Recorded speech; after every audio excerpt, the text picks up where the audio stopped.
We are breaking down the 2023 Honda XL750 Transalp versus everybody else.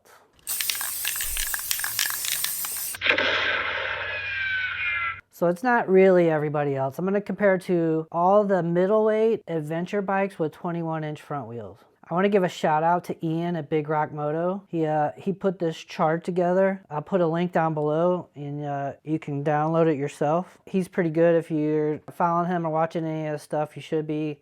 It's a source of a lot of good information. He's got a lot of experience on different bikes. He's put all this information together and it matches a lot of the information that I was finding. It's just he's got way more bikes than I researched. Compare the Honda XL750 Transalp to the rest of these bikes. We're going to break it down, talk about where this Honda fits in to the middleweight category. And let me just say, I've rode most of these bikes. I haven't rode the Tiger 900, but I rode the Tiger 1200 Rally Pro. And it's a phenomenal package. So I would imagine the Tiger 900 is a pretty damn good package. And they're running that triple, so, you know, and I haven't ran an Africa Twin, not yet, I will. I haven't rode the BMW 850 either. I've owned a BMW GS Adventure, but I've never rode the 850. But other than that, I've rode most of these bikes. I haven't rode an 890, but I own a 790 Adventure R, and I haven't rode the Norden, but it's just more of a street touring-oriented version of the 790R. The first thing is price.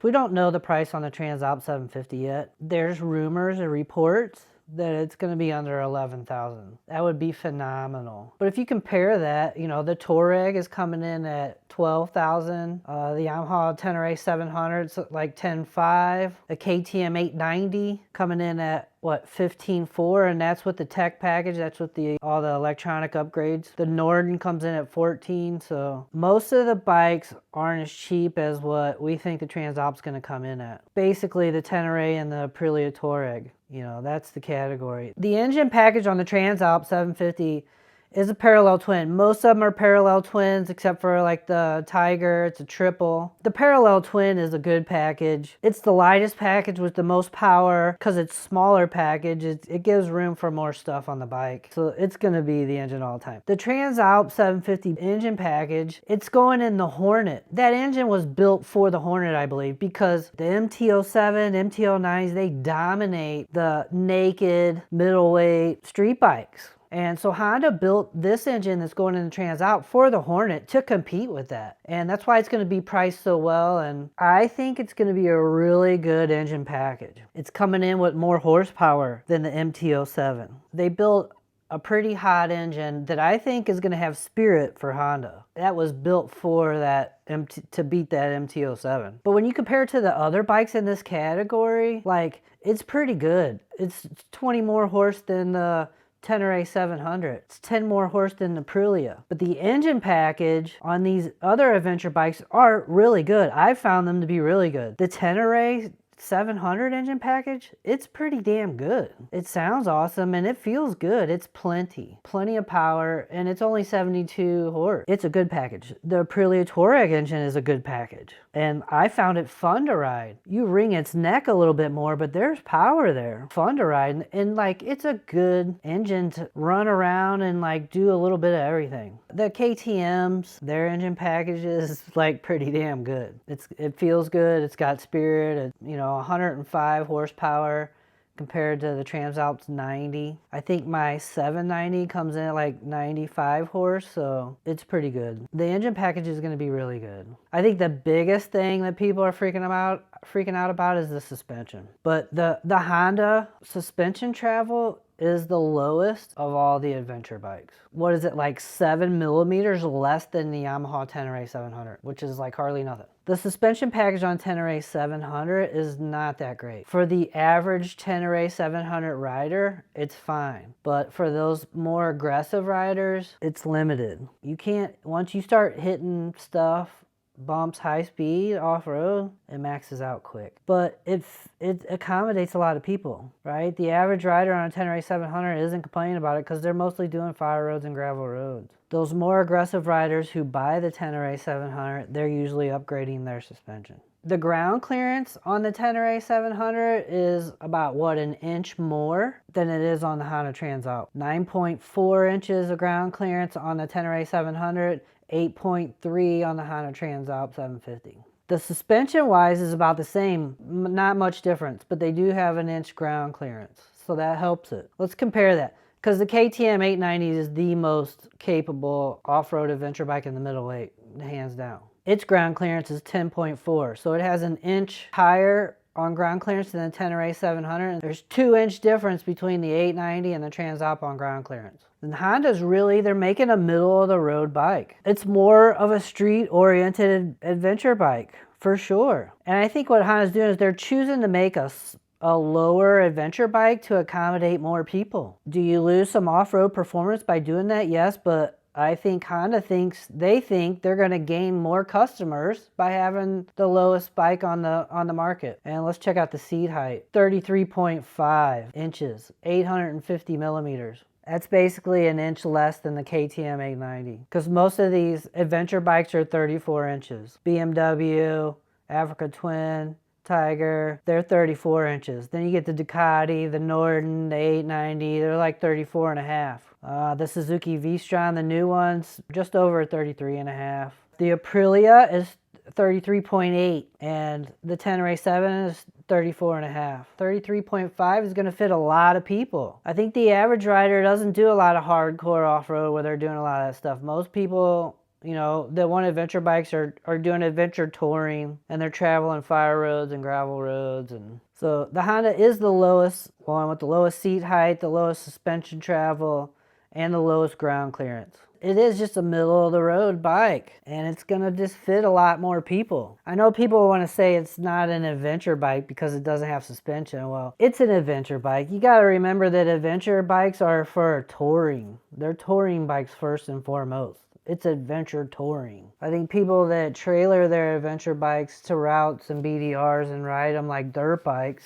that's not how most people ride adventure bikes. That's how dirt bike guys ride adventure bikes. And they're good for that. There's nothing wrong with doing that, but there's two sides to adventure bikes. There's people who ride them and tour around to the routes and ride the routes, and then there's people who trailer them around like dirt bikes. You know, even a CB500X by Honda is an adventure bike. Doesn't have a 21-inch front wheel on it, but it's still an adventure bike. And just because, like, what does the suspension have to have, like, you know, 10 inches of ground clearance to be considered an adventure bike? It's got to have over 9. Now, the V-Strom doesn't have over 9, and neither does the Tiger Rally Pro. You know, ground clearance helps to get over more stuff. People just ain't hard enduroing and jumping a whole bunch, and so manufacturers can get away with lower ground clearances to accommodate more riders, because most people ain't riding that hard. There's probably about 25% of us that do that, if that. And then what else is it? Suspension adjustable. The Tenere, you can adjust front and rear. The Touareg, you can adjust front and rear.